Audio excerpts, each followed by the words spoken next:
إن الحمد لله نحمده ونستعينه ونستغفره ونعوذ بالله من شرور أنفسنا ومن سيئات أعمالنا من يهده الله فلا مضل له ومن يضلل فلا هادي له وأشهد أن لا إله إلا الله وحده لا شريك له وأشهد أن محمدًا عبده ورسوله أما بعد فإن خير الحديث كتاب الله وخير الهدي هدي محمد صلى الله عليه وسلم وشر الأمور محدثاتها وكل محدثة بدعة وكل بدعة ضلالة وكل ضلالة في النار.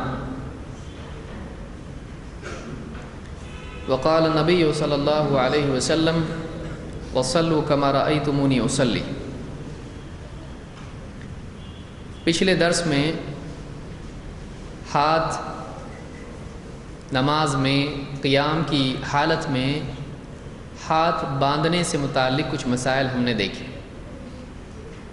اس میں بات ہمارے سامنے آئی کہ نماز میں ہاتھ پر ہاتھ رکھنا یہ بھی ثابت ہے اور اسی کے ساتھ ساتھ ہاتھ کا پکڑنا یا ہاتھ اس طرح سے باندھنا یہ بھی حدیث سے ثابت ہے.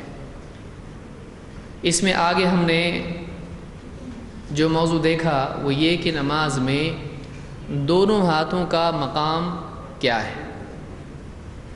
بعض علماء اس کے قائل ہیں کہ نماز میں ہاتھ چھوڑنا چاہیے، تو ہم نے اس سلسلے میں دیکھا کہ سنت یہ ہے کہ فرض نماز ہو یا فرض کے علاوہ ہو، اللہ کے نبی صلی اللہ علیہ وسلم نے ہاتھ نماز میں باندھے ہیں. ہاتھ چھوڑ کر نماز پڑھنا اللہ کے نبی صلی اللہ علیہ وسلم سے ثابت نہیں ہے. رہ گا یہ کہ باندھنے کی حالت میں ہاتھ کہاں رکھیں، تو اس بارے میں ایک قول ناف کے نیچے ہے جو عام طور سے احناف کا عمل جس پر ہے، حنفی حضرات کا عمل ہے. ایک قول ناف سے اوپر ہاتھ باندھنے کا ہے اور ایک قول سینے پر ہاتھ باندھنے کا ہے. احادیث پر نظر ڈالی جائے تو یہ دکھائی دیتا ہے کہ ہر اعتبار سے سینے پر ہاتھ باندھنے کا عمل راجح ہے. آدمی کو نماز میں قیام کی حالت میں سینے پر ہاتھ باندھنا چاہیے. اس سلسلے میں ایک حدیث ہم نے دیکھی تھی، وہ کون سی حدیث تھی؟ وائل ابن حجر، صحیح ہے؟ حجر ہے، اچھا چلیے اچھا ہے. تو ایک حدیث ہم نے دیکھی، وہ وائل ابن حجر رضی اللہ تعالیٰ عنہ کی تھی. یہ صحابی ہیں یا تابعی ہیں؟ صحابی ہیں. اس میں انہوں نے کہا صلیت مع رسول اللہ صلی اللہ علیہ وسلم ووضع یدہ الیمنی علی یدہ الیسری علی صدرہ، کہ میں نے اللہ کے رسول صلی اللہ علیہ وسلم کے ساتھ نماز پڑھی تو آپ نے اپنا دایاں ہاتھ اپنے بائیں ہاتھ پر سینے پر رکھا. تو اس سے رکھنے کی دلیل ہم کو ملتی ہے کہاں پر؟ سینے پر. اس کو کس نے روایت کیا ہے؟ کیا اس کو صحیح ابن خزیمہ نے روایت کیا ہے؟ صحیح ہے؟ صحیح ہے، یعنی ان کا نام بھی صحیح ہے. ابن خزیمہ نے اس کو روایت کیا ہے یا صحیح ابن خزیمہ نے روایت کیا ہے؟ ابن خزیمہ نے روایت کیا ہے. اور کتاب کا نام کیا ہے؟ صحیح ابن خزیمہ. یہاں ایک شبہ پیدا ہوتا ہے کہ کیا ابن خزیمہ کی کتابیں دو ہیں؟ کیونکہ جب یہ کہہ رہے ہیں کہ صحیح ابن خزیمہ تو پھر ضعیف ابن خزیمہ بھی ہو سکتی ہے. کیا ایسا ہے؟ جیسے بعض لوگوں کو یہ جھٹکا صحیح بخاری کے سلسلے میں لگتا ہے کہ صحیح بخاری ہے تو پھر ضعیف بخاری بھی ہے کیا؟ تو ایسا کیوں؟ یعنی صحیح کیوں؟ جب بخاری ہے تو صحیح بخاری کے کیا مطلب ہے؟ کوئی بتا سکتا ہے؟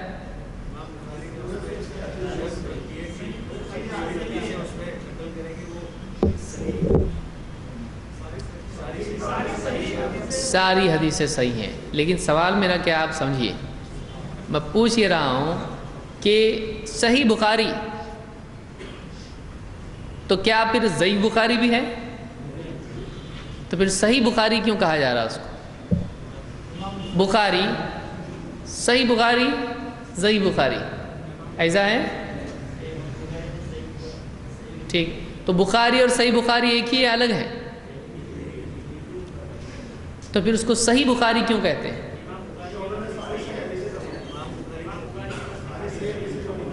ساری صحیح حدیثیں جمع کی ہے۔ تو کیا صحیح بخاری نام کی کوئی کتاب ہے؟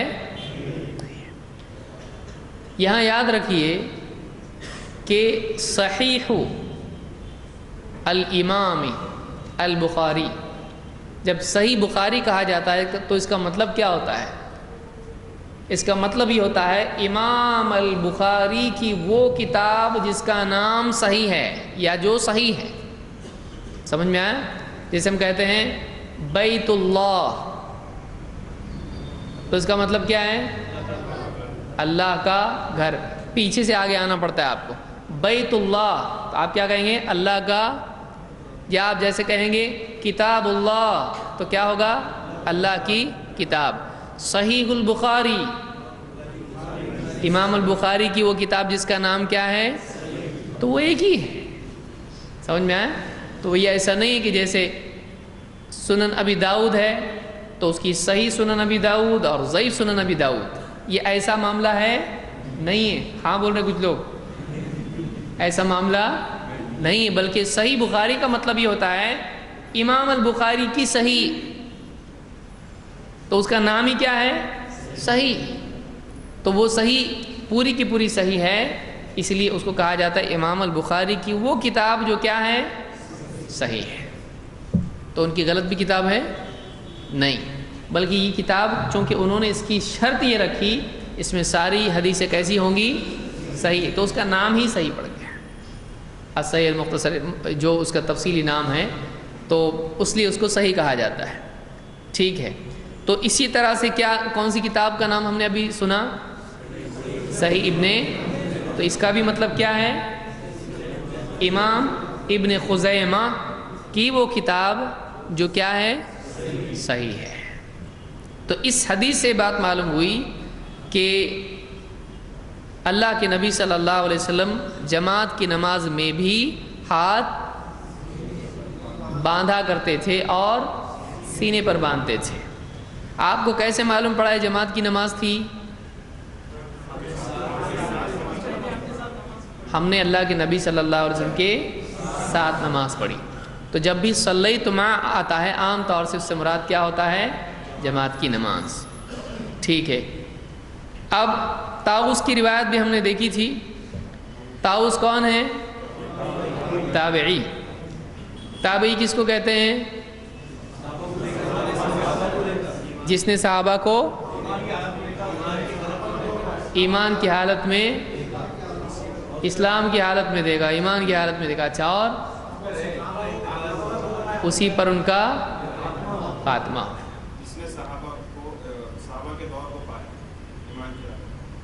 جس نے صحابہ کے دور کو پایا ایمان کی حالت میں،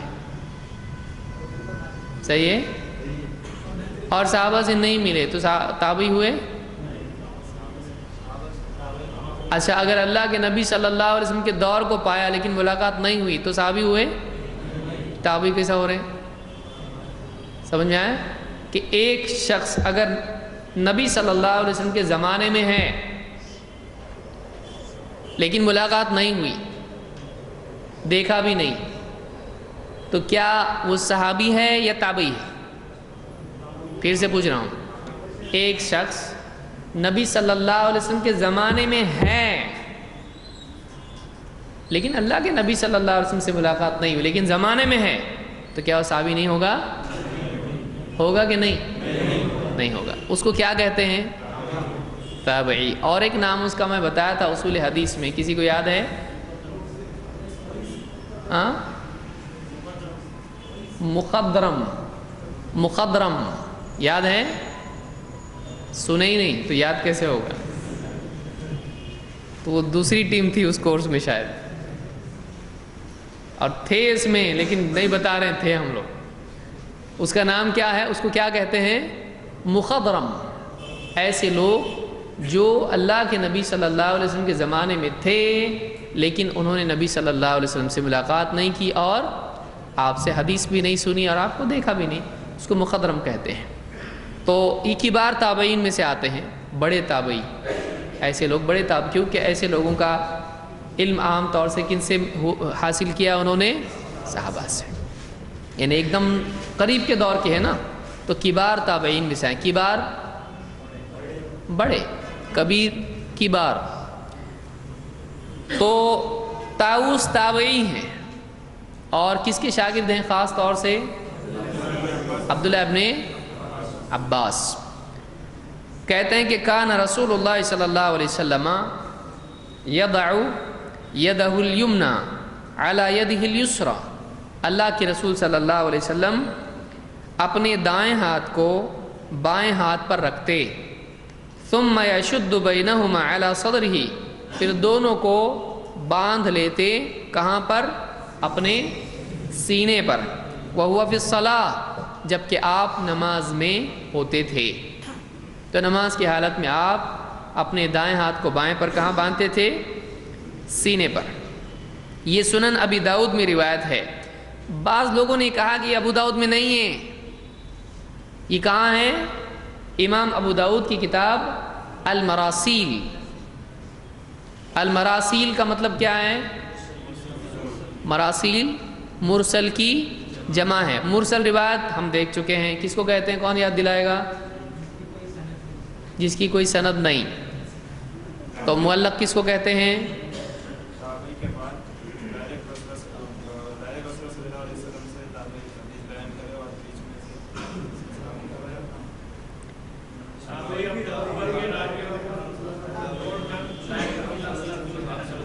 تابعی اپنے سے اوپر کے ایک یا کئی، معلوم نہیں، راویوں کو چھوڑ کر براہ راست حدیث کس سے بیان کرے؟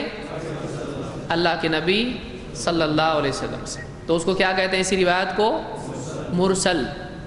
کیا مرسل روایت منقطع ہوتی ہے؟ ہاں، منقطع کس کو کہتے ہیں؟ جس کی سند میں انقطاع ہو۔ تو کیا مرسل روایت منقطع ہوتی ہے؟ ہوتی ہے۔ پھر اس کو مرسل کیوں کہا گیا، منقطع کیوں نہیں؟ کیونکہ اس میں تابعی، پھر جملہ غائب۔ یہ جملہ خود منقطع ہے، پورا جملہ نہیں ہے۔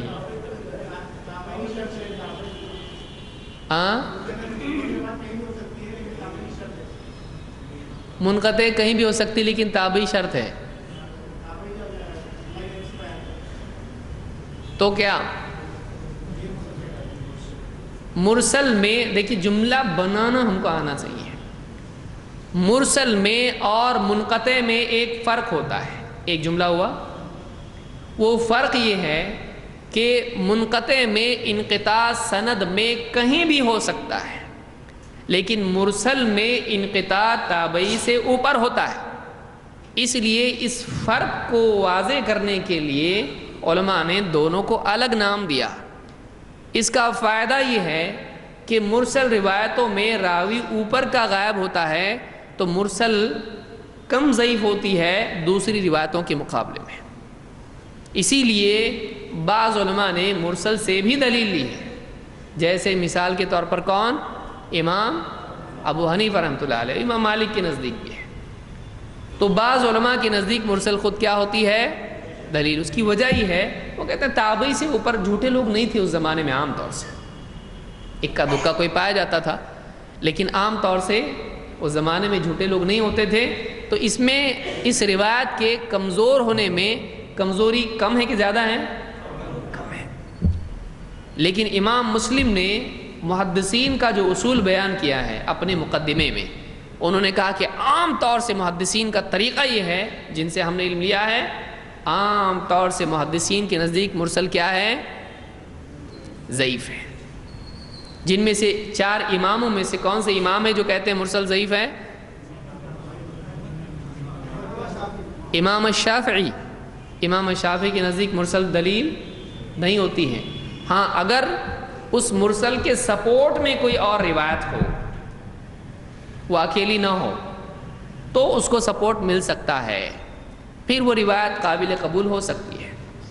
یا اگر وہ مرسل روایت ایسے تابعین سے ہو جو کبار تابعین میں سے، جیسے سعید ابن المسیب یا سعید ابن جبیر یا ایسے جو بھی کبار تابعین ہیں جن کا علم عام طور سے صحابہ سے آیا ہے، تو جو معروف ہیں کہ یہ روایت کرتے ہیں تو عام طور سے صحابہ سے ہی لیتے ہیں، تو وہ ڈر کہ کوئی دوسرا ہو سکتا ہے کیا ہوگا یہاں پہ نہیں کے برابر ہو گیا ہے۔ لہٰذا ایسے تابعین جو احتیاط کرتے ہیں بہت، اور ایسے تابعین جن کا علم یا جن کی حدیثیں عام طور سے کن سے ہوتی ہیں؟ صحابہ سے، تو ان کی بھی امام شافعی لیتے ہیں۔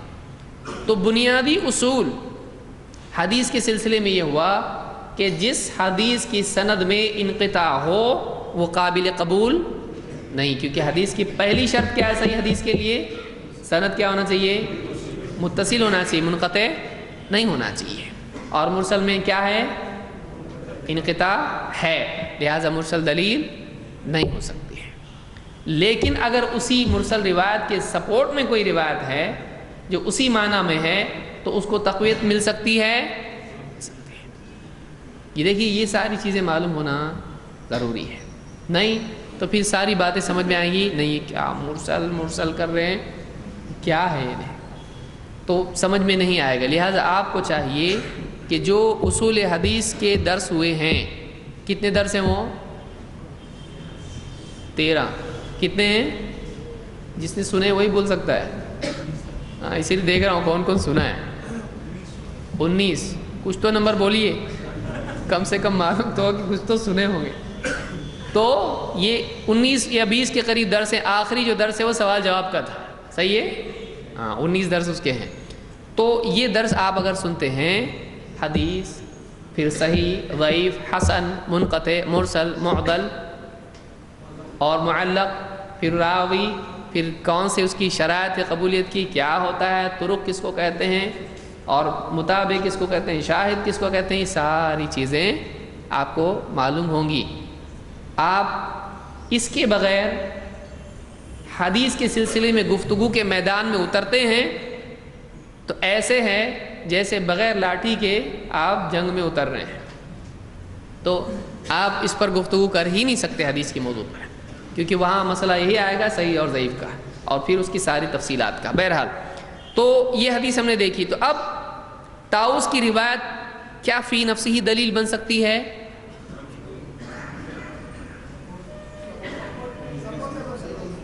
خود دلیل بن سکتی ہے اکیلی، کیوں؟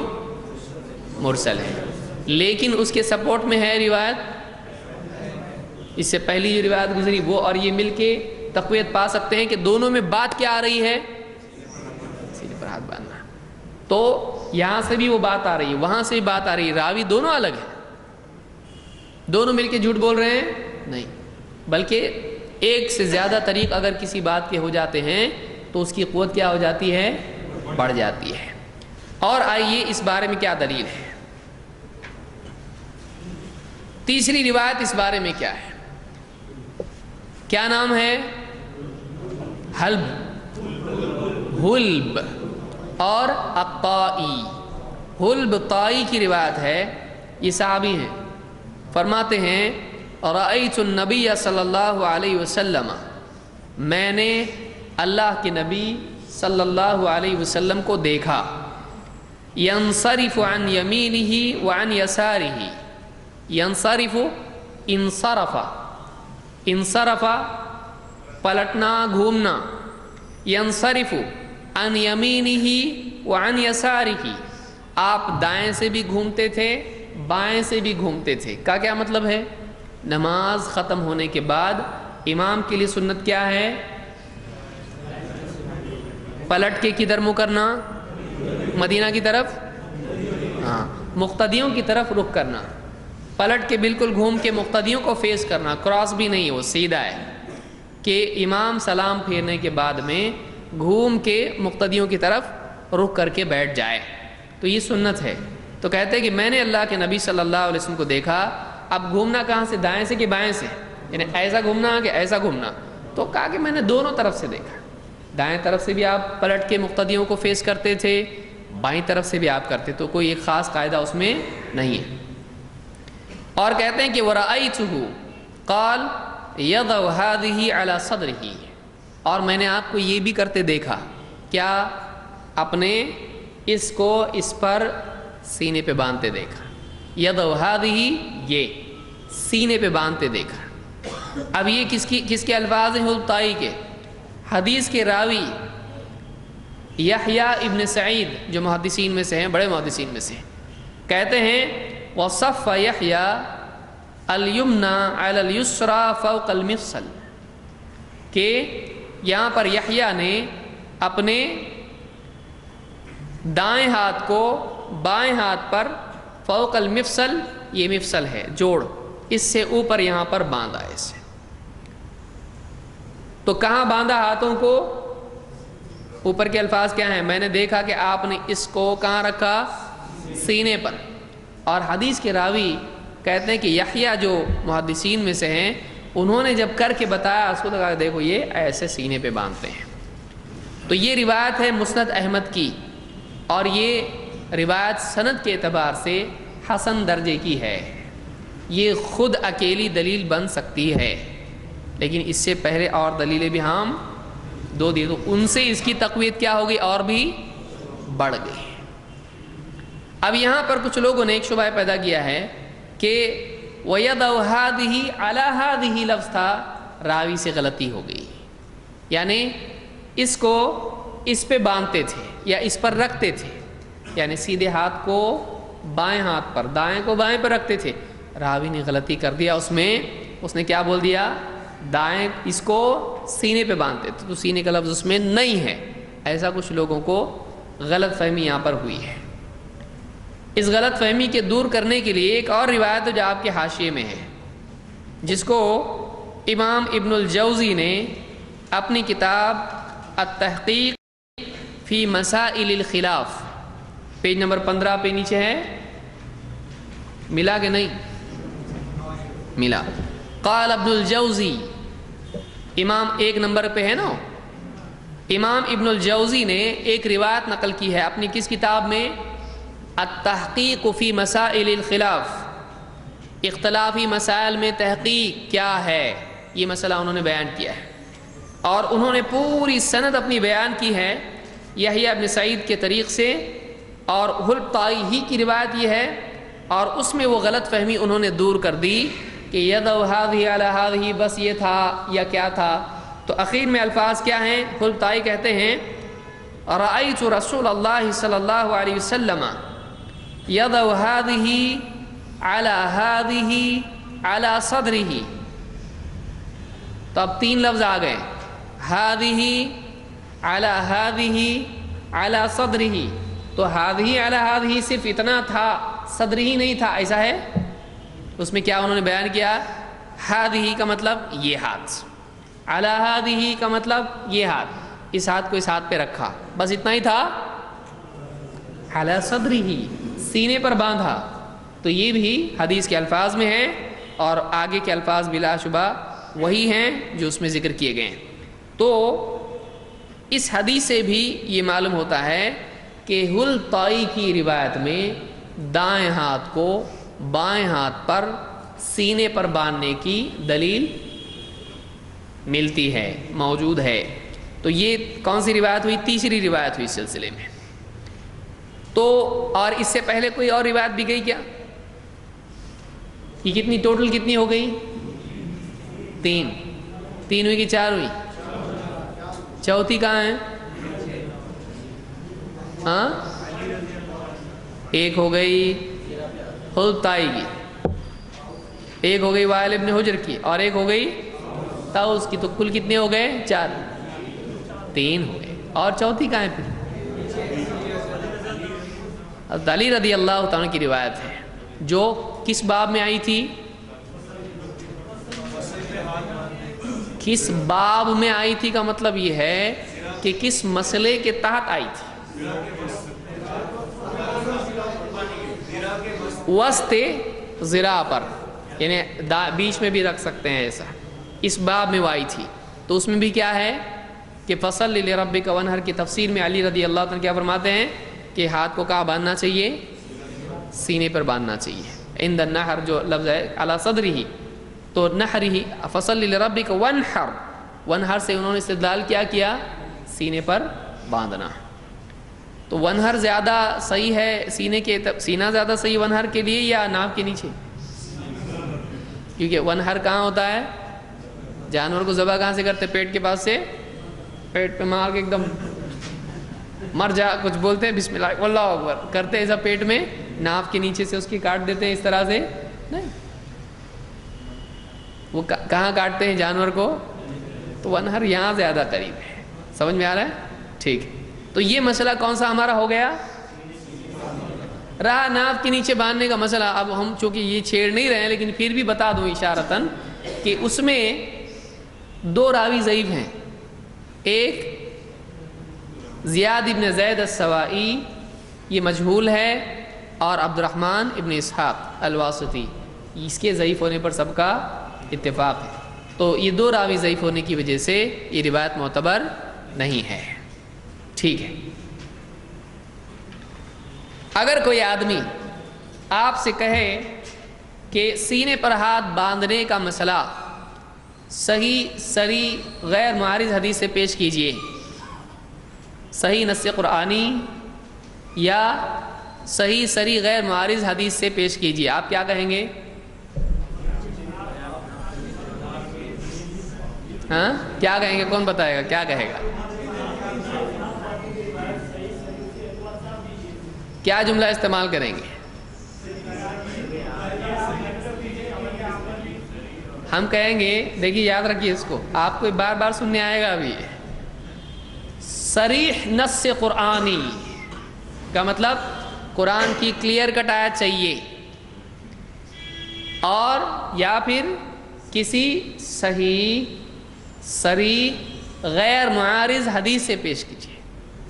تو آپ بھی کہیں گے ٹھیک ہے، جب ہمارے لیے شرط ہے تو پہلے آپ ہی بتا دیجئے کہ آپ صریح نص قرآنی سے یا صحیح صریح غیر معارض حدیث سے آپ مسئلہ ثابت کیجئے. آپ کا مسئلہ بتائیے، ہمارا تو چھوڑ کے. تو ویسے بھی آپ کے نزدیک غلطی ہے نا، آپ صحیح ہو تو آپ تو بلا دلیل نہیں بولتے ہو کچھ، آپ پہلے بتاؤ. تو آپ نے اس کو پہلے کام دینا ہے، آپ بتاؤ پہلے. وہ کہے گا ہم نہیں بتائیں گے، پہلے آپ بتاؤ. کہ پہلے آپ گاڑی نکل جائے گی. اب پہلے آپ ہی کرو جان، میں عمل کے لیے تیار ہوں، آپ بتا دو. آپ بتا دو، اور آپ بتاؤ گے اس کو ایک بار لے جائیں گے ہم ڈاکٹر کے پاس چیکنگ کے لیے. بھئی آپ جو دے رہے، کوئی بھی بول دے گا، کوئی سند جوڑ کے دے دیا، بولا ہاں یہ صحیح دکھ رہا ہے. بعض اوقات ایسا بھی ہوتا ہے. تو وہاں کے وہاں آپ نے ماننا ہے. جلدی کیا ہے؟ جلدی تھوڑی ہے. اسے چیک کریں گے اس کو، اور چیک کرنے کے بعد جب اس کا پورا پوسٹ مارٹم جو بھی بولتے ہیں ہاں، تو وہ جب سامنے آئے گا ہم عمل کریں گے. جب صحیح ہے تو ہم عمل کریں گے کہ نہیں کریں گے؟ تو ہم ان سے بھی لکھوا کے لیں. آپ یہ بتاؤ کہ ہم اگر آپ کو صریح نص قرآنی یا صحیح صریح غیر معارض حدیث اگر پیش کر دیں تو آپ اس مسئلے پر عمل کرو گے؟ آپ لکھ کے دے دو، ہم بتاتے آپ کو. تو آپ خود بھی تو اس کے لیے ثابت کرنے کے لیے تیار ہو. تو آپ اتنا ہی لکھ کے دے دو کہ ہمارے پاس اس مسئلے میں صریح نص قرآنی یا صحیح صریح غیر معارض حدیث موجود ہے. آپ لکھ کے دے دو. آپ لکھ کے نہیں دے رہے تو عمل کیسے کر رہے آپ؟ ہم تو مقلد ہیں، ہم امام ابو حنیفہ کی تقلید کرتے ہیں. وہی کرتے رہو، حدیث کے میدان میں مت آؤ. جب آپ وہ کر رہے ہو پھر میدان میں اتر رہے کیوں آپ؟ یعنی ہم نے دلیل اس کی دینا اور تم نے دلیل امام ابو حنیفہ کی دو گے؟ انہی کون سا قاعدہ ہوا؟ آپ جو میدان میں ہم سے بول رہے ہو کہ آپ یہ ثابت کرو، تو جب آپ کے نزدیک یہ مسئلہ ایسے ثابت ہوتا ہے تو آپ بھی تو ویسے ثابت کر کے بتاؤ نا. کیونکہ ہم اس کے بغیر تو مانیں گے نہیں.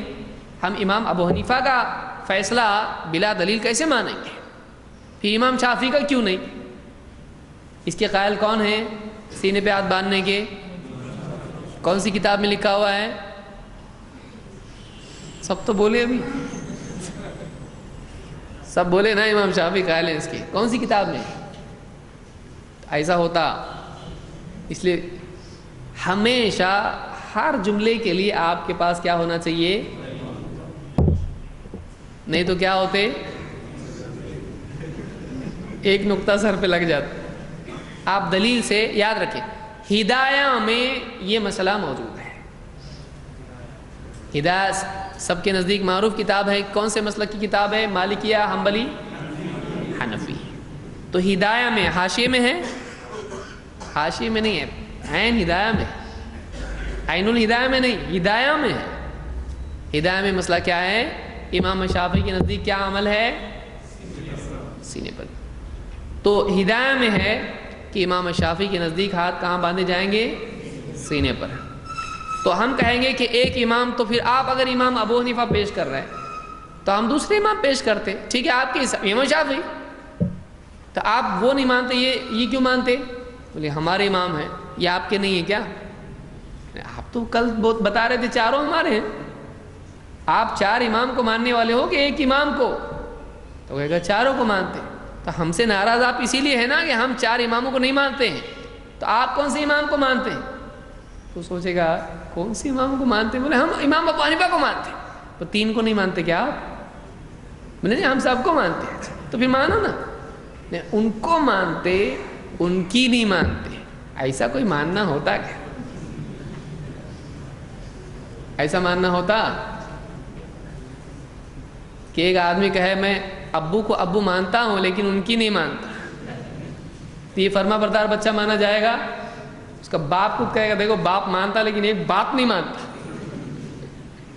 باپ تو مانتا لیکن باپ نہیں مانتا، کیا کام کا ایسی اولاد ہے؟ کوئی کام کی اولاد نہیں۔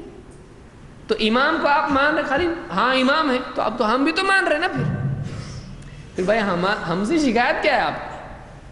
ہم سے آپ کو شکایت کیا ہے کہ ہم امام کی نہیں مانتے؟ تو آپ بھی تو نہیں مانتے، تو آپ تو تین کی نہیں مانتے، اور زندگی بھر کے لیے فیصلہ کر دیا کبھی نہیں مان سکتے امام شافعی کی، کبھی نہیں مان سکتے امام احمد بن حنبل کی، کبھی نہیں مان سکتے امام مالک کی، اگر مانے تو غلط ہے نا ایسا؟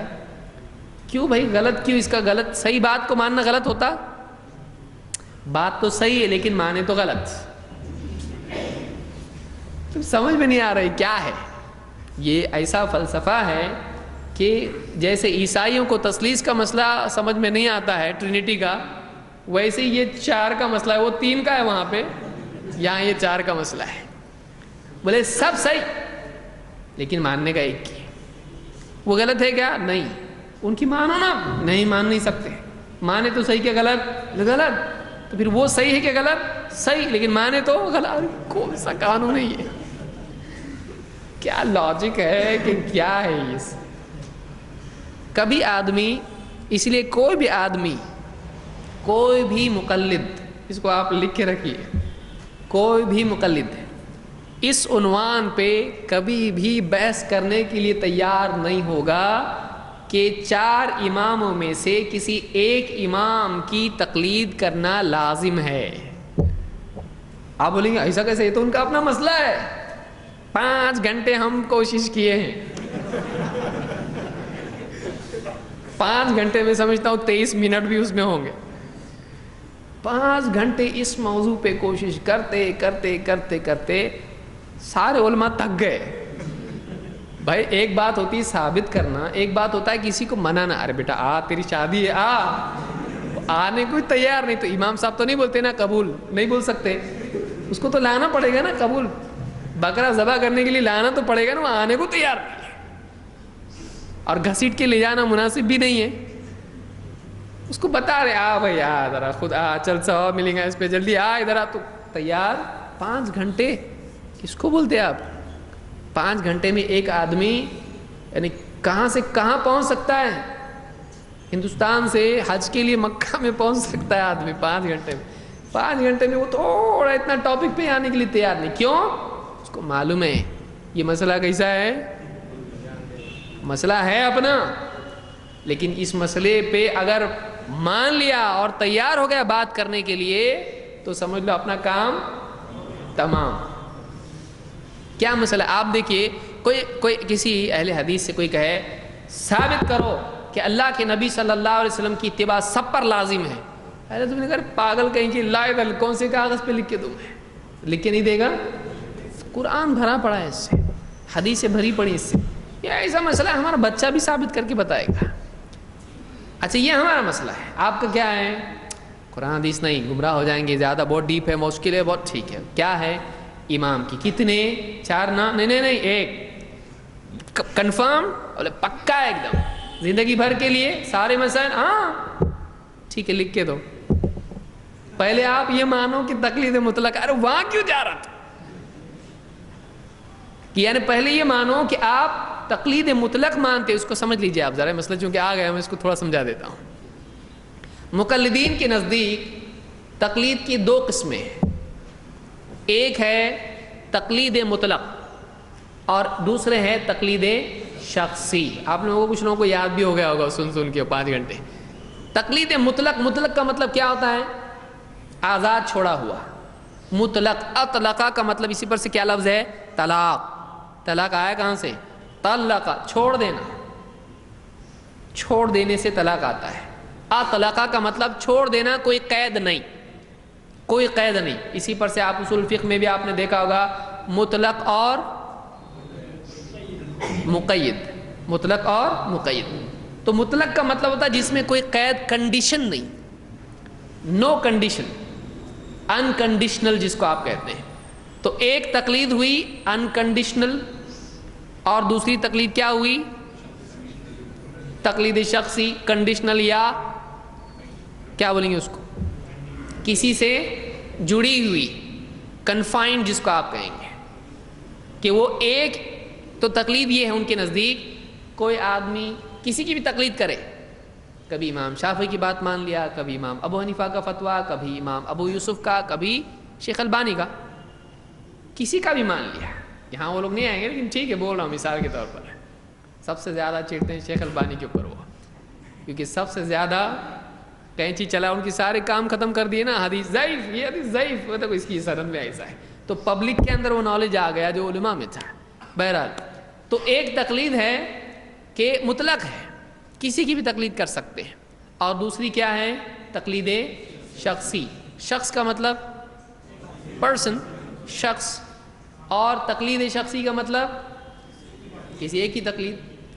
اب مقلدین میں اس میں پرابلم کیا ہے دیکھیے آپ، بہت بڑا پرابلم ہی ہے. وہ ٹرینٹی کا جیسے بتایا ویسے ہی مسئلہ یہاں پر بھی ہے کہ مان رہے کچھ، سمجھ رہے کچھ، بول رہے کچھ اور ثابت کچھ کرنا ہے. 4 چیزیں ہی ہیں. تو اب ان کا کہنا یہ ہے، اور ہمیشہ مقلد کرے گا کیا یہ دیکھیے. آپ اس سے کہیں گے بھائی مجھ کو کیا کرنا پڑے گا تقلید کے سلسلے میں، تو اگر بھولا بھلا سوال ہو اور وہ بھولا بھلا ہو اور بھولا بھلا جواب دے تو کہے گا ایک امام کی ماننا پڑے گی زندگی بھر. زندگی بھر؟ ہاں بولے زندگی مرے تک. اور لائف میں ایک مرتبہ نمبر بدلنے کا، یعنی آئیڈیا سے ایئرٹیل یا کچھ بھی ہو سکتے ہیں، آپ ایک بار ہو سکتے، واپس نہیں. اگر کوئی آدمی ایسا کرنے لگے تو پھر کیا کر سکتے ہیں؟ اس کو سزا ہو، اس کو تعزیر ہوگی. ان کے نزدیک یہ اصول ہے کہ ایک آدمی لائف ٹائم ایک اپرچونٹی ہے شفٹ ہونے کی. یہ بھی کہاں سے دلیل آئی معلوم نہیں. بھائی جب صحیح تو جانے کیوں دے رہے اس کو دوسری جگہ پہ، دوسری پارٹی میں؟ تو ایک مرتبہ وہ جا سکتا ہے، لیکن ہمیشہ ایسا کرنا شروع کرے گا مصیبت ہو جائے گی. صبح میں شافعی تھا، شام میں حنبلی، پر دوسرے دن جا کے ملے شادی میں تو ولیمے میں کچھ اور. تو بولے ایسا نہیں کر سکتا ہے، اس کو ایک ہی ہونا پڑے گا، حنبلی یا حنفی یا شافعی یا مالکی. تو اب اس سے پوچھا جائے کہ ایک آدمی ایک ہی مسلک کا ہو کے رہنا پڑے گا؟ ہاں.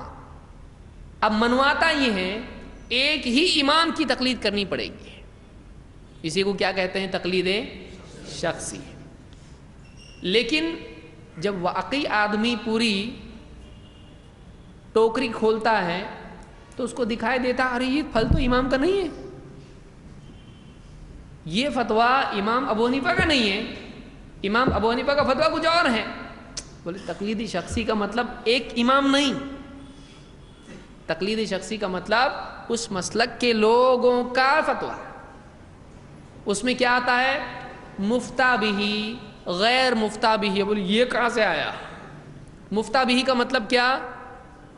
جس پر فتویٰ ہے. اور غیر مفتہ بھی کا مطلب کیا؟ جس پر فتویٰ نہیں ہے.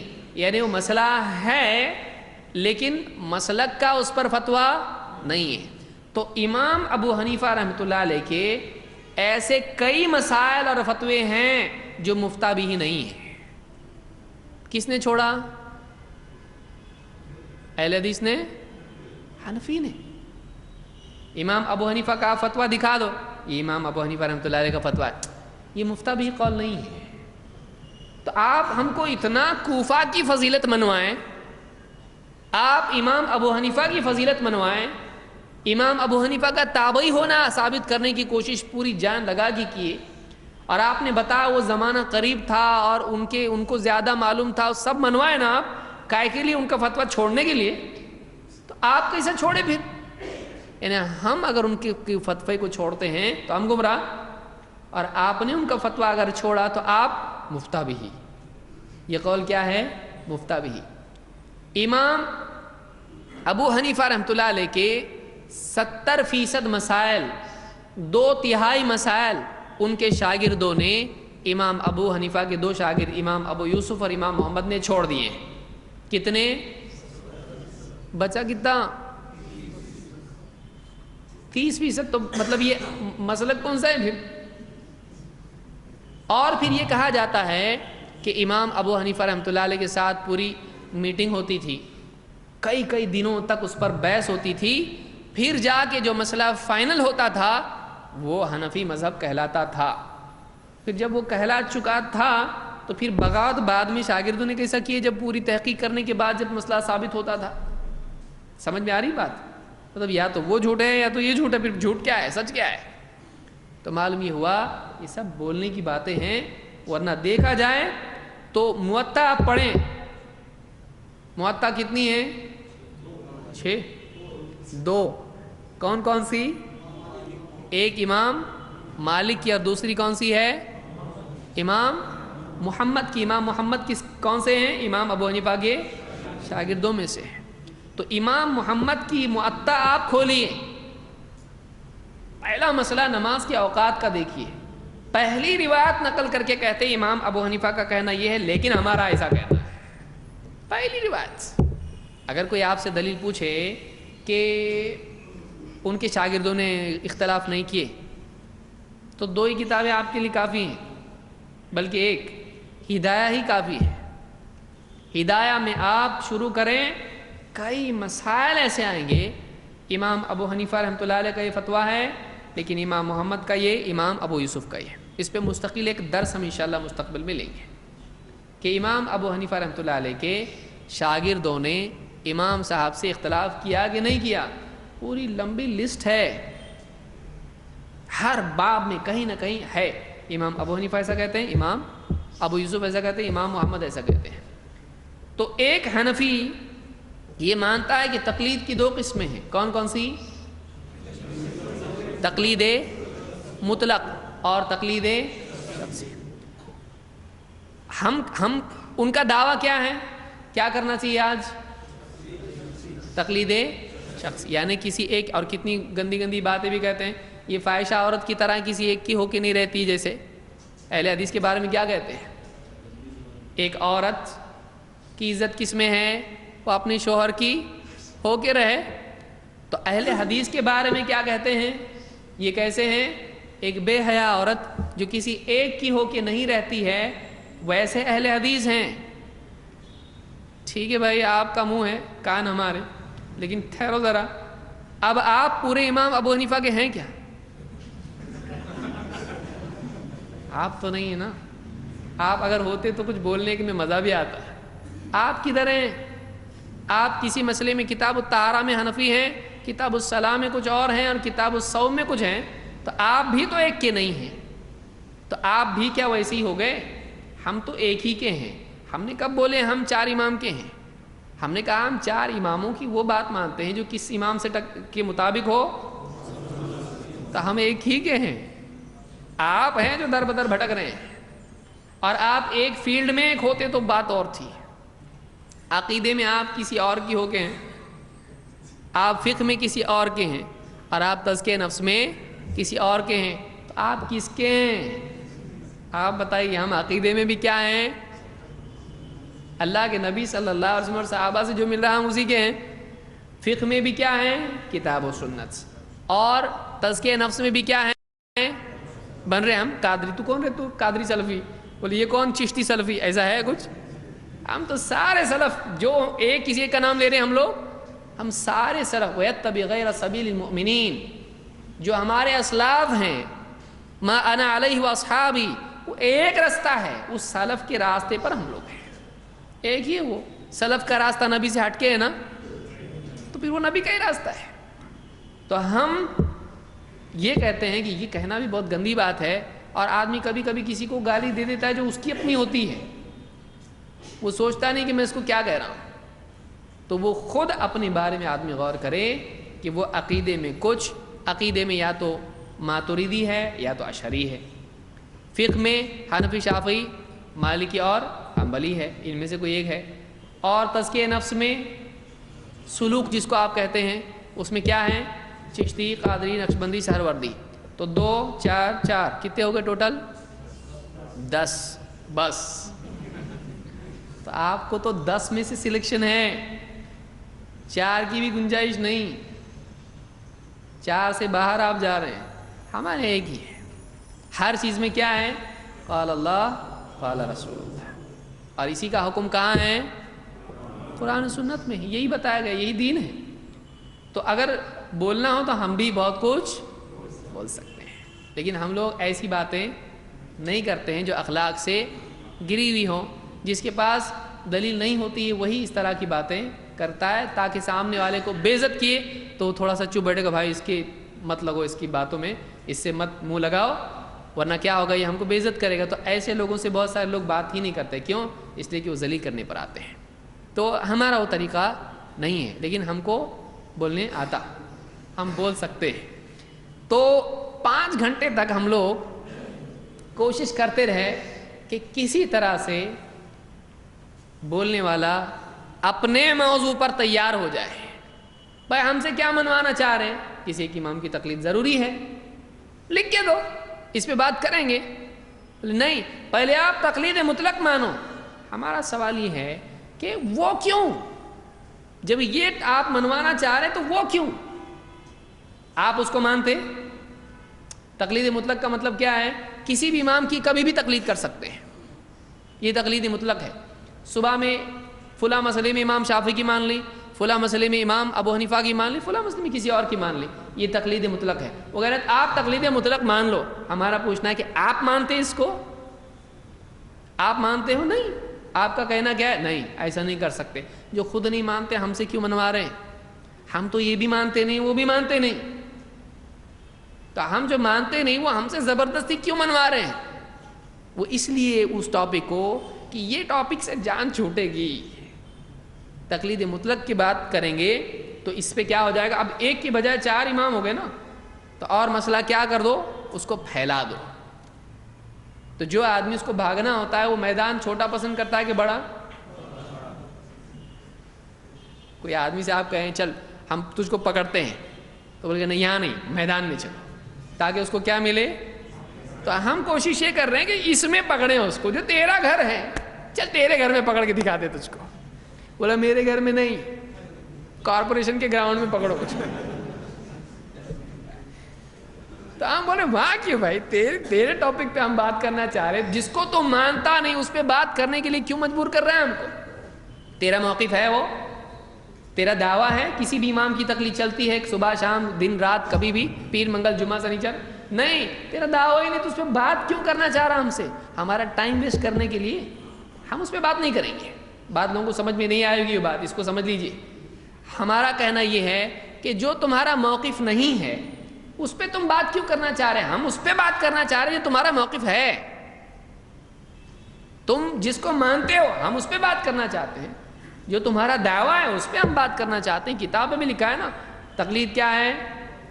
حرام نہیں بلکہ فرض ہے، لازم ہے. ہم اس پہ بات کرنا چاہتے ہیں تو کرو نا. نہیں تو 5 گھنٹے جگر گردے کا آدمی ہے، 5 گھنٹے تک ایک بچے کو بول رہے اسکول کو چل، اسکول کو چل، اسکول کو چل. کبھی ایک عالم بول رہا ہے ذرا بیٹا چل، تو تیار تو ہو جا. نہیں، آخر تک وہ تیار ہوئے نہیں. تو یہ آپ ہمیشہ یاد رکھیے کہ کسی بھی مقلد بھائی سے آپ کو اگر بات کرنا ہے، آپ اس سے کہیں گے کہ بھائی کسی ایک امام کی، اور آپ کسی ایک امام کی بھی مت بولیے. دیکھیے پوچھیے آپ کون ہیں؟ حنفی، شافعی، حنبلی، مالکی. میں حنفی. ٹھیک. امام ابو حنیفہ رحمۃ اللہ علیہ کی تقلید ہر مسلمان پر دین کے سارے معاملات میں لازم ہے. آپ دعویٰ ہے آپ کا ہے کہ نہیں؟ وہ سوچے گا ہے بولے تو مشکل، نہیں بولے تو مشکل. تو کیا منوا رہے ہم سے؟ آپ بول رہے نا دین ہم کو سمجھتا کہ ان کو سمجھتا تھا. ٹھیک ہے، لکھ کے دو نا پھر. دین عقیدے میں بھی، فقہ میں بھی، اور تزکیہ نفس میں بھی ایک ہی شخصیت کامل ہے، امام ابو حنیفہ رحمۃ اللہ علیہ. لکھ کے دو. نہیں کیا تمہارا دعویٰ تو بھی کیا ہے؟ تم خود ابھی تک کہ ابھی سمجھے نہیں کیا کرنا ہے تم کو، ہم کو سمجھا رہے. سلیکشن خود تو کرو میرے بھائی، پھر ہمارے لیے الیکشن کرو. خود سلیکٹ کرو. یہ ایسی بات ہے کہ آپ کبھی بھی کسی بھی مقلد کو اس پر تیار نہیں کر پائیں گے، چاہے پورے گاؤں کو آپ جمع کر لیں. اس کے لیے سارا گاؤں بولے بیٹا تیار ہو، مان رہے بیٹے تو تیرا موضوع ہے یہ. نہیں میں نہیں کروں گا. ارے تو بولتا تھا نا ہم کو ایسا کرنا چاہیے. ہاں ٹھیک ہے، لیکن پہلے اس پہ بات کرو. پہلے اس پہ کیوں؟ تو ہے انڈیا کا، تو چین کی بات کیوں کر رہا؟ تو جو ہے وہ بولنا، تیرا موقف تو مان. تو یہ ہمیشہ آپ کیا کریں گے؟ آپ امام ابو حنیفہ رحمۃ اللہ علیہ کی تقلید دین کے تمام معاملات میں لازم ہے. صریح نص قرآنی یا صحیح صریح غیر معارض حدیث سے ثابت کریں. آپ کو یہ کرنا ہے، آپ کو ہمیشہ یہ کرنا ہے. کبھی کوئی مقلد اس کے لیے تیار نہیں ہوگا تو چھٹی، پھر بات مت کرو اس بارے میں. جب اس پہ بات کرنے کے لیے تیار نہیں تو اس کو منوانے کی کوئی ضرورت نہیں، کیونکہ منوانا ثابت کرنے کے بعد ہے کہ پہلے یہ ایک عجیب مصیبت ہے. پہلے آپ اس کو مان لیجئے پھر ہم بات کریں گے. اور پھر بچا کیا؟ مانیں گے کب؟ بات کرنے کے لیے تم ٹاپک نہیں لے رہے، اس کو ہم کیسے مان لیں؟ ٹاپک لیں گے تبھی تو آگے کی بات بڑھے گی نا. تم ٹاپک ہی تیار نہیں ہو رہے اس کے لیے تو پھر آگے بات بڑھے گی کیسے؟ تو یہ ایسی گتھی ہے جو سلجھنے والی نہیں، کیونکہ ان کو معلوم ہے کہ یہ جگہ ایسی ہے کہ اس کرسی پہ بیٹھے تو شوق لگنے والا ہے. یہ الیکٹرک کی چیئر ہے جو سزا کے طور پر ہوتی ہے نا، اس پہ بیٹھ کے پورے دانت بھی پورے آدمی کے منہ میں ڈال کے الیکٹریکیوشن.